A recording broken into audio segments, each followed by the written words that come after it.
මිෂර් වගේ ක්‍රීඩකෙක් ඉන්න තිබුණා මං හිතන්නේ තව ටිකක්. මම ක්‍රීඩාලෝනින්ට කියන්නේ දැන් ඊයේ කමෙන් විශාරට ගහන්න තිබුණ තරගයක් නෙවෙයි. ඊයේ කමෙන් විශාරෝ එළියෙන් තිබ්බ නිසා තමයි KGP ඇවිල්ලා පොඩි වෝම් අප් එකකටත් එක්ක පොඩි ලකුණු සංඛ්‍යාව කියන්නේ.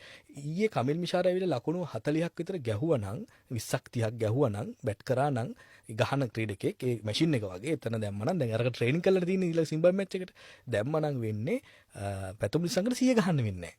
පැතුම් නිසංගට 96 දී වගේ තමයි ගන්න මේ මැච් එක වින් කරන්නේ.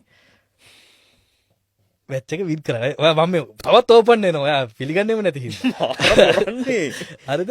එතකොට ඒ නිසා තමයි අර එකක් ගහලා යන්නේ. නැත්තම් KGP ට ගහන්න තිබුණා 30ක් 26ක් වගේ 21ක් වගේ ගහන්න තිබුණා. මොකද KGP ට KJP දැන් එකක් ගහලා යන්නේ අරයට 100 ගහන්න ඕනේද? නෑ එයා ගැහුවා නම් අර ලකුණු ගන්න තියෙන්නේ 180 ගාන අතුලේනේ 100 ගහ තියෙන්නේ.